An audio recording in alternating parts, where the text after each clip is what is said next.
Welcome back to Sports Fans Only with your host KJ and Sean Mack. And K, you know how we do it. We into the list. We into the fabulous 5, the fabulous 10. So let's get into it. I was sitting there thinking about it, and I thought about all of the coaches that has won championships. And I thought about the coaches that are great that didn't win championships.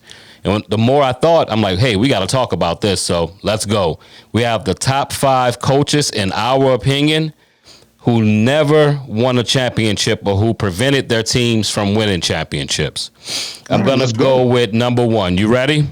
Let's go. Let's get it. Number 1, Marv Levy. He coached 11 and a half years with the Bills. He had a record of 112-70.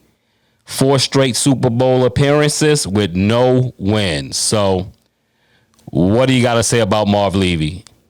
Oh, man. When you first told me we were going to do this segment and I was thinking about different coaches, I can't believe that he wasn't the first one that popped up in my mind. As a matter of fact, whoever we mentioned during this segment, I don't think they could top Marv Levy just for the simple fact that they had 4 cracks at it. Not only did they have 4 cracks at it, it was 4 times in a row, consecutive years. I don't think there's another coach that can. Now, I want to pause, and I don't want to say he's the reason why they lost. See, this is why this list is very controversial, because people were gonna say, well, he's a great coach. Well, my question to them would be, what great coach gets to a Super Bowl 4 times and don't win? None. I think he's the only one to ever do that. So what would be what's the factor here? That was the same team pretty much every year, right?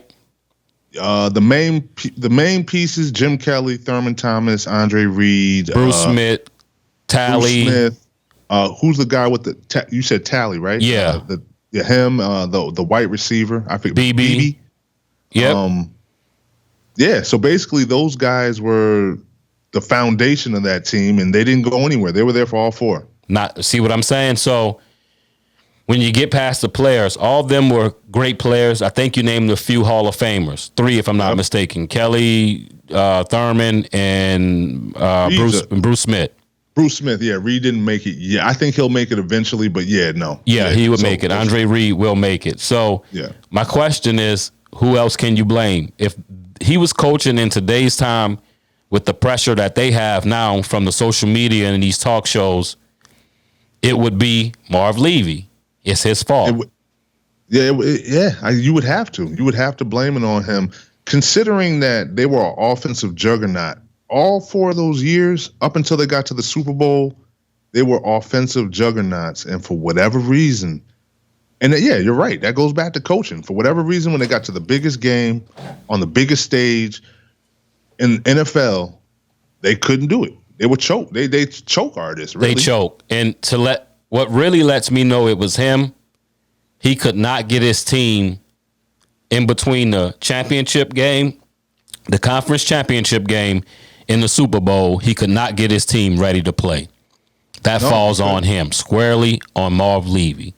Definitely does. He's the head coach. Now, somebody might be able to blame the offensive coordinator or the defensive. They all. Well, even then, as the head coach, you have to say, yo, if this didn't work the last 2 years, we're going to try it different year 3. Yeah. And if not 3, year 4. One of these times you got to do something different. Yeah, and they didn't. It seemed like every year did they get blown out except for that first one against the Giants? Everything else was a blowout. Everything else was a blowout. Now, I think that started them missing that field goal. Well, let's say they make that field goal. Do they go on to win more than just that one? They win one more at least. I think so too, because I think their confidence would have been so high coming off that Super Bowl, which was a great game, by the way. Yeah. That Super Bowl right there, that was a great Super Bowl. I think their confidence would have been so high and at such a high level that would have propelled them to at least one. So I definitely agree with you. They were so much better than that Giants team. I mean, so much better. At every position, it seemed like. Yeah, everywhere. Receiver. But running back. Coaching. Bill Parcells, the big tuna. Got him. All right. So let's move on to the next one. Number 2, We're going to go from the world of the NBA. We're going to go with Scott Brooks. He coached from 2000 and he coached from 2008 to 2015. He had a record of 338 and 206. This is only with OKC. He made it to the playoffs 5 straight times. Wow. Yeah, that's a and the reason why I think he deserves to be there. Now I'm going to give you another name after I talk about Scott Brooks. Okay.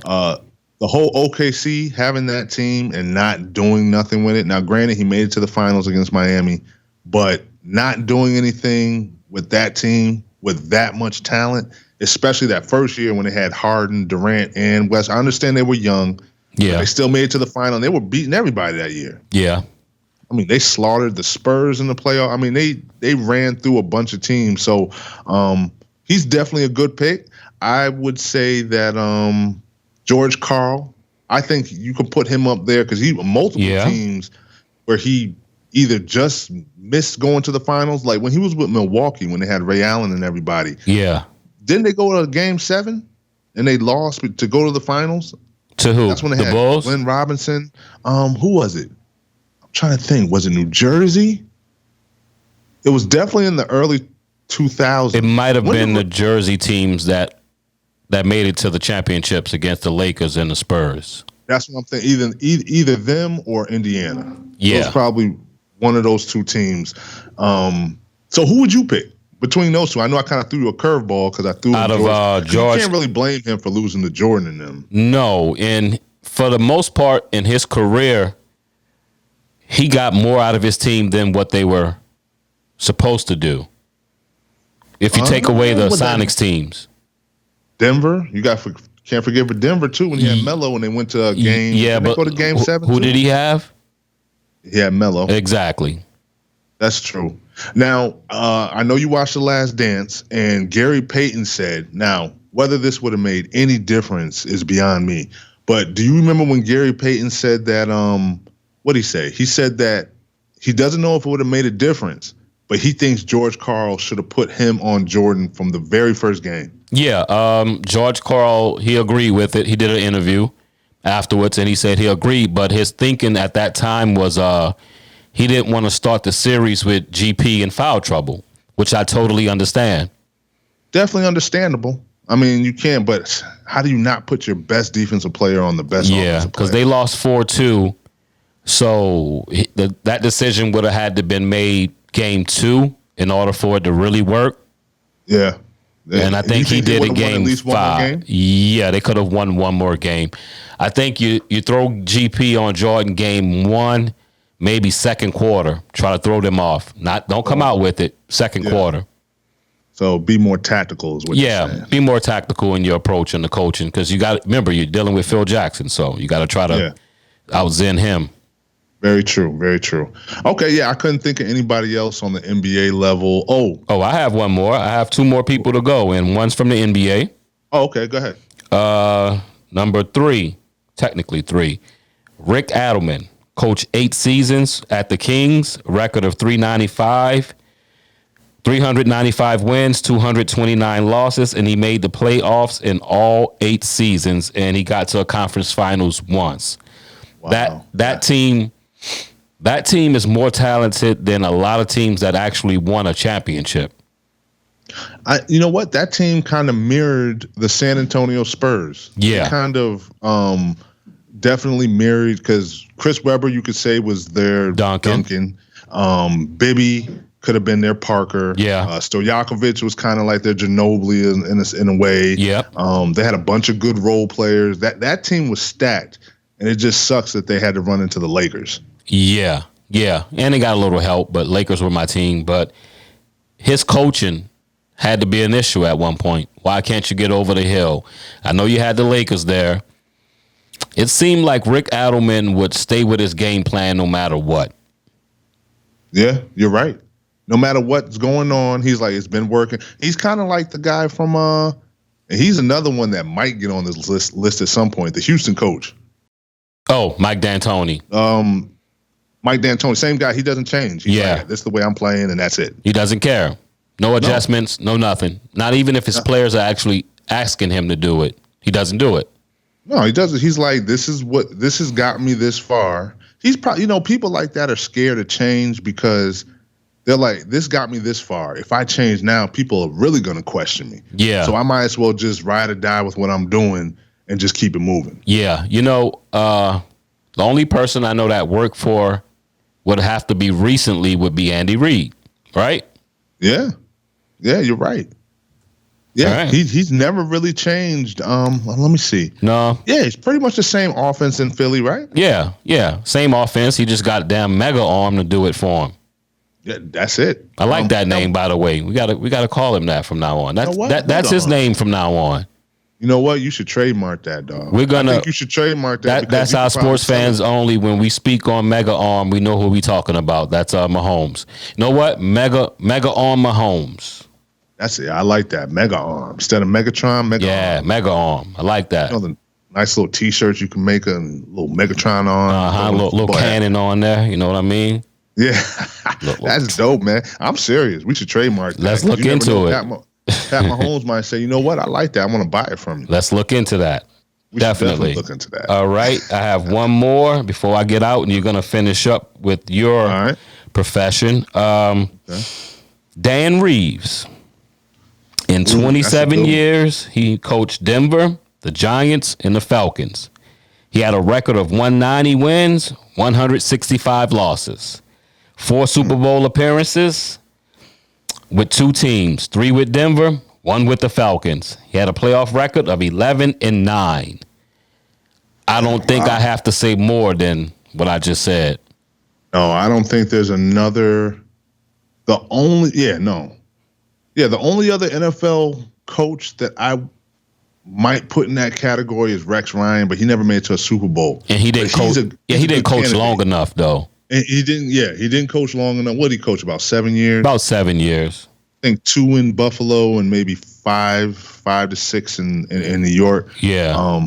Never made it to a Super Bowl. He would have been a good candidate because you can dissect his whole coaching style. Just everything about him kind of rubs people the wrong way. He's the reason why I think the Jets didn't make it to a Super Bowl. Oh, that would be Peyton. But they did make it to 2 straight. People seem to forget that Mark Sanchez actually got to 2 AFC championships his first 2 years in the league. Well, that's what I was talking about. They had a chance to go, but it just seemed like he wasn't so concerned about offense. He didn't. I don't think he really cared. He just wanted to run the ball and play defense. Yeah, and a couple of key throws or whatever. So his coaching style kind of stagnated. They had an open window right there where they could have maybe won. Because who went to the Super Bowl that year? They lost to Pittsburgh one year. Indianapolis twice. What? They lost to Indianapolis twice? I think so. Yeah. No, they lost to Pittsburgh once. Well, they lost to Indy. Okay, and the one was against Indianapolis. That would have been his first year. It was in Indianapolis. I remember. It was. Yeah. Yep. So he didn't have a real good offensive mind to kind of tutor him, but anyway, kind of got off subject. He wasn't tutoring. It always sounds like a tickle move. Say he came up and tutored me. Oh God! All right. So what was that? Number 2? No, that was 3, right? No, that would be my 4th. I went Marv Levy, Scott Brooks, Rick Adelman, Dan Reeves. You threw in George Curl. Curl is a yeah, you're doing it now. See, it's contagious. You threw in George Curl as a honorable mention, and last but not least, we have the baseball. So I'm going to take over from here since baseball is my thing. So I had to do a little digging into the sports vault. So the one I came up with, and this is something that breaks my heart because I'm a diehard baseball fan. I'm more so a diehard Mets fan. And 2015 made me so sick to my stomach watching my Mets losing the World Series to the Kansas City Royals. Oh. And Terry Collins, this dude, he's notorious for taking his teams, building them up, taking them to the playoffs, and never doing anything once you get to the playoffs. He did it with the Angels. If I'm not mistaken, he was on the Houston Astros coaching staff when they got to the playoffs and they were supposed to do something and they really didn't. and of course the Mets. So in 2015, the Mets played the Kansas City Royals, and everybody knows that was the year they had that magical run through the playoffs where Daniel Murphy was hitting home run after home run against all the best pitchers in baseball. Hit one against Kershaw. He hit one against who was that pitcher the Cubs had? Jake Arrieta. Jake Arrieta when he was in the running for the Cy Young. He hit one off Cole Hamel. So he was just going crazy. That's when Cespedes came in that year and went on that tear. So everything was going good. Plus we had DeGrom, we had Matt Harvey, we had Noah Syndergaard, we had Zach Wheeler, we had Jerry's Familia, who was like one of the best closers. And Terry Collins, we get there, right? We get to the World Series, and just mistake after mistake after mistake. One of the biggest mistakes was, now I want to get your advice on this. I think it was Game 5, and let's see, was that Game 5? Yeah, it was Game 5, and the Mets were winning. It was the 8th inning going into the 9th, and he was going to take Matt Harvey out of the game. Now, this would have put us up, or we would have closed the gap. It would have been a 3-2 series at the time. No, it would have been a 3-2 series if we would have won. He decided not to take him out. Matt Harvey says, "Nah, man, I'm not coming out. I'm staying in the game." And he says, "Okay, stay in the game then." So he goes back in the game, and they score like 2-3 runs on him in the bottom of the 9th and basically lose the game. He made a bunch of mistakes like that throughout the whole series, letting players stand too long, not putting the right reliever in. It was just a catastrophe. So Terry Collins definitely gets my vote for the manager who just can't get it done. What's that in life? What was the retarded dude's name? The mentally challenged dude in life. The one I forgot. I know you're talking about. Right. Can't get right. Yeah. Yeah. Terry Collins is coach can't get right. So he gets my nod. I was trying to see some other managers, but most of the managers I was going to put in there actually ended up winning one World Series, even though they had some catastrophe, things happen with other teams. They actually won one. So I can't put nobody in there who's won a Super Bowl. No. Not a Super Bowl, a World Series. I'm sorry. But, so he's my pick, Terry Collins. And I think we did a pretty good job with this list, man. Yeah, it's a cool list. It's something that it's the gift that keeps on giving. You only can add on to this list. None of these people are coaching still. But you have some people that, like Andy Reid, was headed for this list. He definitely was headed for it. He avoided it. Thanks to Mega On. Yep. Jim, I think Coach Fox, that used to coach the Broncos, if he didn't win that one in Denver, I think he could have been on this list. Yeah, but was he that good? He did bring Carolina. That team wasn't that great to the Super Bowl. I mean, they were good, but yeah, you're right. You're talking about the Del Holmes squad, the Home and Steve Smith. Yeah, but it comes down I know everyone on this list.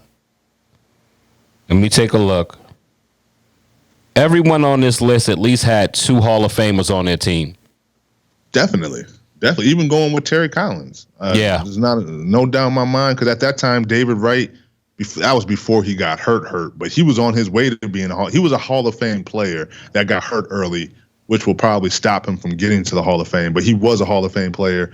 Jacob DeGrom is going to be a first ballot Hall of Famer. Yeah. So I agree. They all had Hall of Fame. Let me see. I'm thinking of NFL. Who else could have made this list?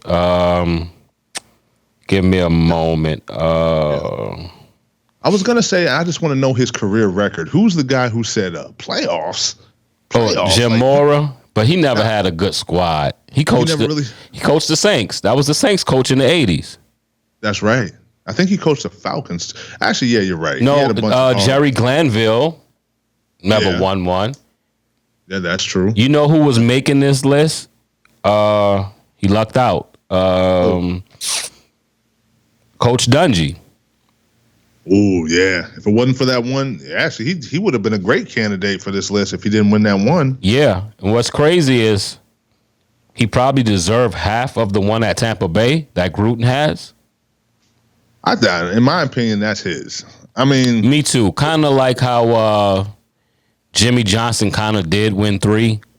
Yeah, and Barry Switzer came in there. No, he did win. Wait, No, you're right. He won two, and then Barry Switzer came in. Yeah, that was his team, though. That was all his team.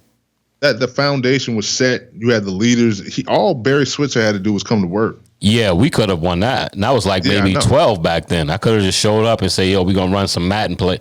No, you know what? We're going to run the same plays we ran last year. There you go.